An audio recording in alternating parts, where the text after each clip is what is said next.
بسم اللہ الرحمن الرحیم۔ عزیز طلبہ، سال دوم کی اہم نظم تغیر کے ساتھ میں ہوں پروفیسر شیراز ساگر اور آپ دیکھ رہے ہیں میرا یوٹیوب چینل گفتار اکیڈمی۔ عزیز طلبہ، نظم تغیر کے شاعر ہیں احسان دانش، جن کا تعارف ہم پہلے لیکچر میں کروا چکے ہیں۔ آج ہم اس دوسرے لیکچر میں اگلے دو اشعار یعنی شعر نمبر 4 اور شعر نمبر 5 کی تشریح کریں گے۔ تو آئیے اپنے لیکچر کا آغاز کرتے ہیں شعر نمبر 5 سے۔ شعر نمبر 4۔ نکہت کی کوششیں کہ نکلنا نصیب ہو، موسم کو یہ لگن کہ بدلنا نصیب ہو۔ نکہت کہتے ہیں خوشبو کو یا پھر مہک کو۔ نصیب ہونا مطلب مقدر میں ہونا، قسمت میں ہونا۔ لگن جستجو ہونا، کسی بات کی دھن ہونا یا پھر شوق ہونا وغیرہ وغیرہ۔ تو سب سے پہلے ہم بات کرتے ہیں کہ جس نظریہ انقلاب کا ذکر پہلے اشعار میں کیا گیا، ان کی دو مثالیں مزید جو ہے شعر نمبر 4 میں پیش کی گئی۔ عزیز طلبہ، شاعر نے اس نظم کی ابتدا ایک دعوے سے کی۔ وہ پہلے شعر میں کہتا ہے کہ میں جو کچھ بھی کہہ رہا ہوں اس سے انکار ممکن نہیں ہے، اور پھر وہ کہتا ہے کہ دنیا کی ہر چیز میں تغیر برپا ہوتا ہے۔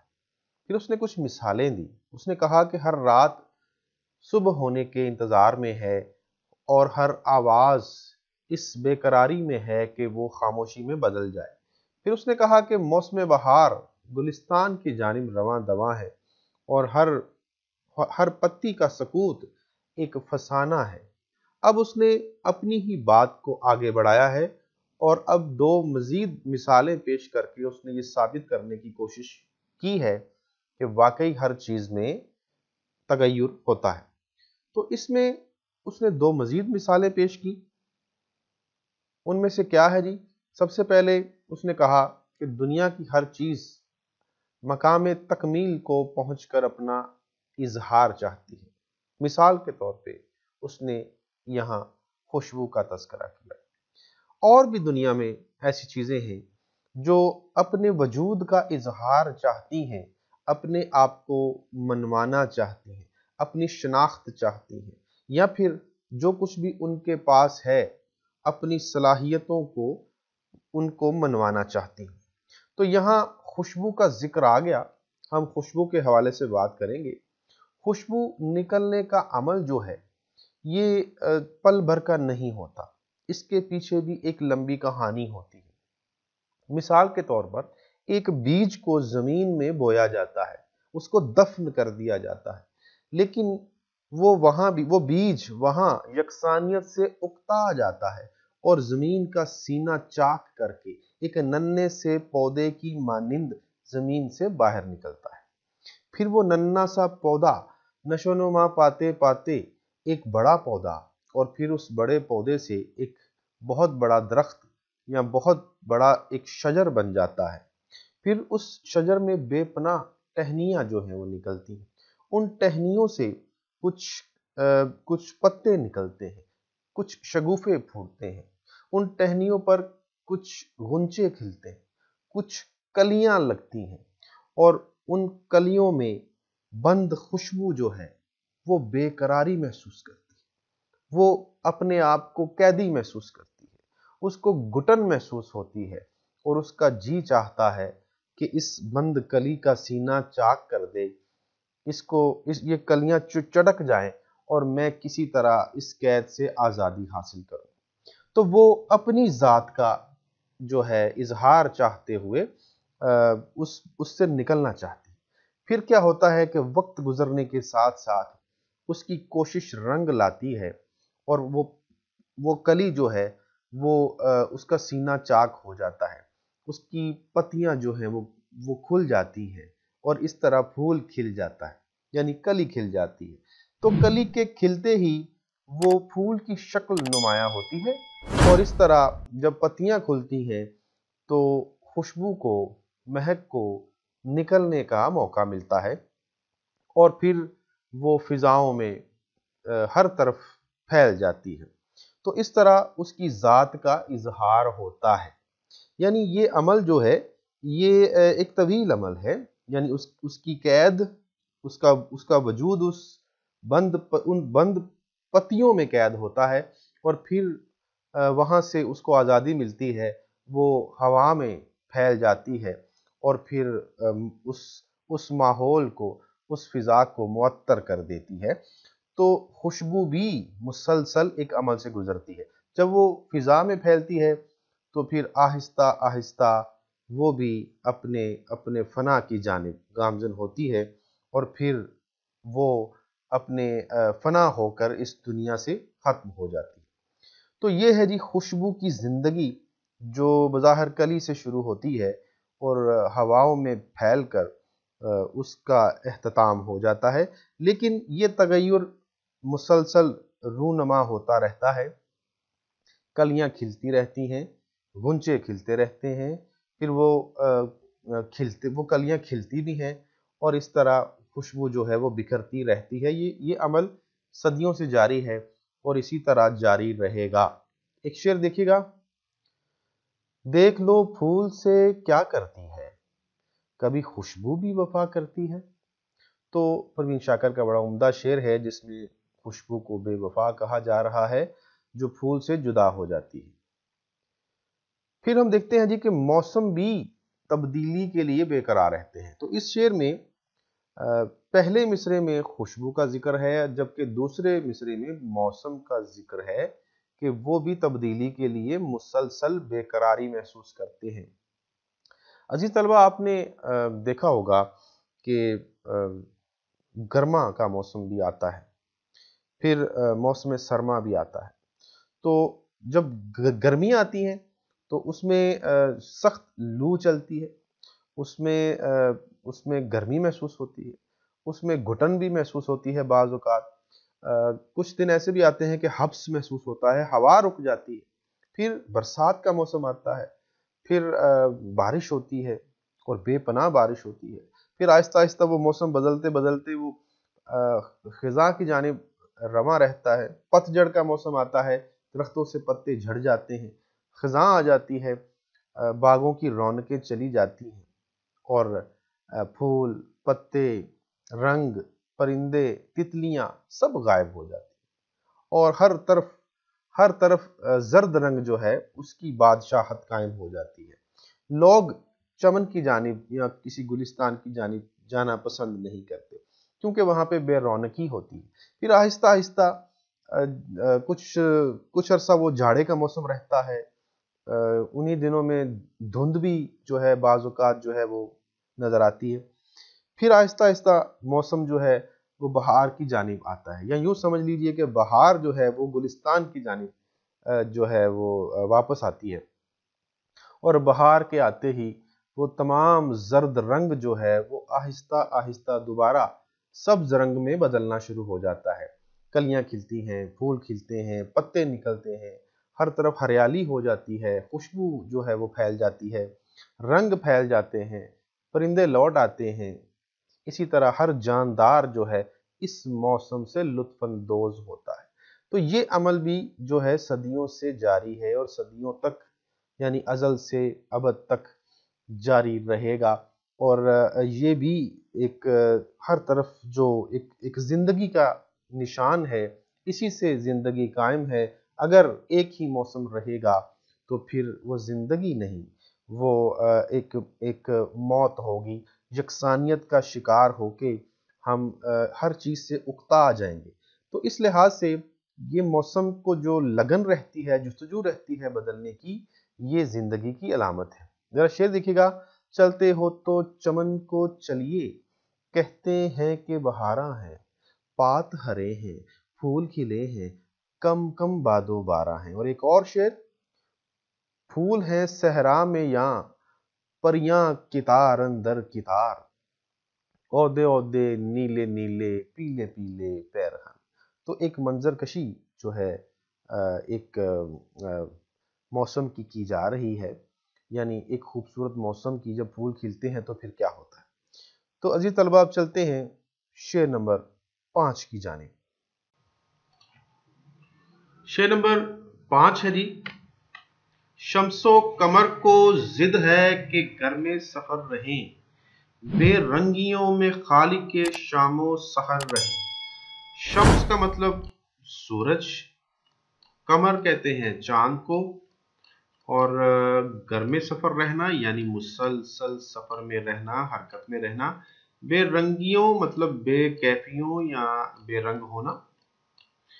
خالق تخلیق کرنے والے کو کہتے ہیں، تو خالق کے شام و سحر کا مطلب صبح اور شام کے خالق۔ تو سب سے پہلے بات کرتے ہیں عزیز طلبہ کہ زمین کی طرح آسمان میں بھی تبدیلی کا عمل جاری رہتا ہے۔ یعنی اس سے پہلے اشعار میں ہم نے دیکھا کہ زمین پر موجود جو اشیاء ہیں ان کا تذکرہ ہے اور ان کی مسلسل تبدیلی کے بارے میں دلائل دیے گئے ہیں، یعنی رات اور دن، پھر پھول، پتیاں، خوشبو، آواز وغیرہ وغیرہ، موسم بہار کا بھی ذکر آیا۔ اب اس شعر میں ذکر ہے آسمان میں موجود اجرام فلکی، یعنی وہ سیارے جو مسلسل عمل میں رہتے ہیں ان کی حرکت کے بارے میں اس میں تذکرہ کیا گیا ہے۔ ایک شعر جو ہے پیش کرتا ہوں۔ جنبش سے ہے زندگی جہاں کی، یہ رسم قدیم ہے یہاں کی۔ تو سب سے پہلے سورج کا ذکر کرتے ہیں جی۔ عزیز طلبہ بہت عرصہ یہ لوگ سمجھتے رہے، سائنس والے بھی کہتے رہے کہ سورج ایک جگہ ٹھہرا رہتا ہے جبکہ باقی سیارے اس کے ارد گرد گھومتے رہتے ہیں، حرکت میں رہتے ہیں، اپنے اپنے مدار میں گردش کرتے رہتے ہیں۔ لیکن اب یہ بات ثابت ہو چکی ہے، یعنی کروڑوں میل دور جو سورج ہے جو اپنی روشنی سے اس سارے جہان میں رنگ بھر دیتا ہے، در حقیقت سورج بھی جو ہے وہ گردش میں رہتا ہے، اگرچہ کہ اس کی گردش بڑی محسوس قسم کی ہے لیکن ہوتی ہے، ضرور ہوتی ہے۔ ایسا ممکن نہیں ہے کہ دنیا میں کوئی چیز، کوئی سیارہ، کوئی ستارہ ایک جگہ پر ٹھہرا رہے، یہ ممکن نہیں۔ تو سورج بھی اپنے مدار میں اپنی جگہ پہ گردش کرتا رہتا ہے، زمین بھی کرتی ہے، سورج بھی کرتا ہے، اگرچہ کہ اس کی گردش جو ہے وہ شاید باقی سیاروں کی بنسبت سست ہو، لیکن اب یہ بات ثابت ہو چکی ہے کہ آسمان پر موجود ہر سیارہ اور ہر ستارہ جو ہے وہ گردش میں رہتا ہے۔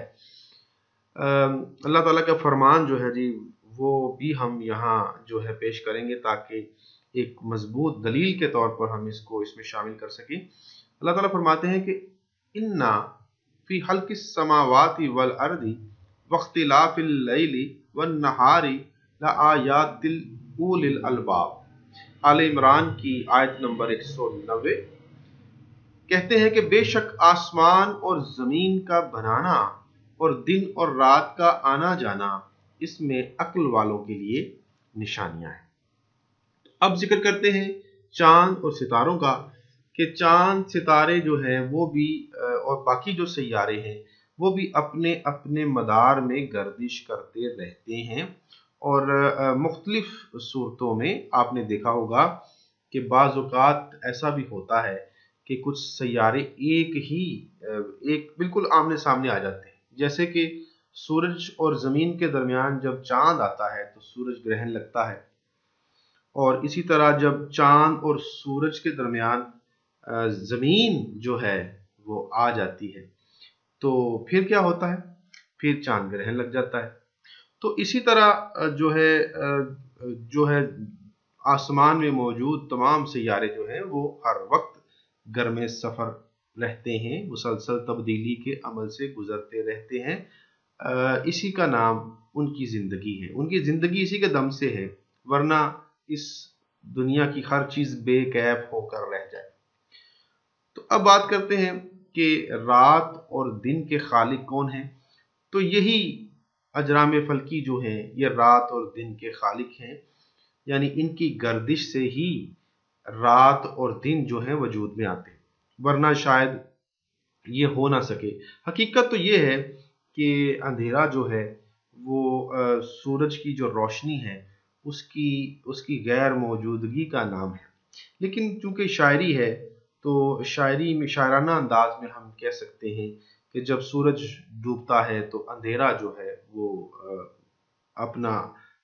اپنی حکومت قائم کر لیتا ہے، اپنی حاکمیت قائم کر لیتا ہے، اور ہر طرف اندھیرا چھا جاتا ہے اور رات ہو جاتی ہے۔ جب اسی طرح چاند نکل آتا ہے تو چاندنی محسوس ہوتی ہے، پھر جب سورج دوبارہ طلوع ہوتا ہے تو دن کا آغاز ہوتا ہے۔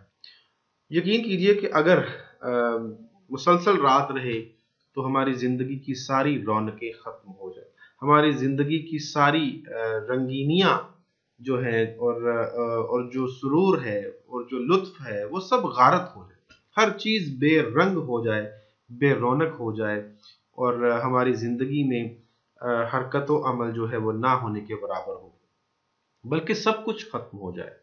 اور اسی طرح اگر مسلسل دن رہے تو یقین کریں کہ اس دنیا کا درجہ حرارت جو ہے وہ اس قدر زیادہ ہو جائے کہ شاید فصلیں اگنا ختم ہو جائیں، اور اسی طرح اگر رات مسلسل رہے تو درجہ حرارت اس قدر گر جائے کہ پھر بھی فصلیں ہونا ختم ہو جائیں۔ تو یہ جو زندگی کا عمل جاری و ساری ہے، اس میں جو ہے چاند اور سورج کی گردش جو ہے یہ بہت اہم کردار ادا کرتی ہے۔ اگر یہ حرکت و عمل کا جو سلسلہ ہے یہ ختم ہو جائے تو یقین کریں کہ شاید وہی دن قیامت کا دن ہوگا جب یہ سب کچھ تھم جائے گا، جب ہر چیز جو ہے وہ سمٹ جائے گی، اور ان کے درمیان جو مسلسل تغیر ہوتا رہتا ہے وہ نہ ہو پائے گا۔ تو عزیز طلبہ، کچھ اشعار میں اس حوالے سے پیش کرنا چاہوں گا اقبال کے۔ کہتے ہیں کہ خدا سے حسن نے ایک روز یہ سوال کیا، جہاں میں کیوں نہ مجھے تو نے لازوال کیا۔ ملا جواب کہ تصویر خانہ ہے دنیا، شب دراز آدم کا فسانہ ہے دنیا۔ ہوئی ہے رنگ تغیر سے جب نمود اس کی، وہی ہنسی ہے حقیقت زوال ہے جس کی۔ یہ ان کی نظم ہے علامہ صاحب کی، اس میں انہوں نے یہ چند اشعار تغیر کے حوالے سے کہے۔ تو اس کے ساتھ مجھے اجازت دیجیے، اب تک کے لیے اتنا ہی۔ اللہ حافظ۔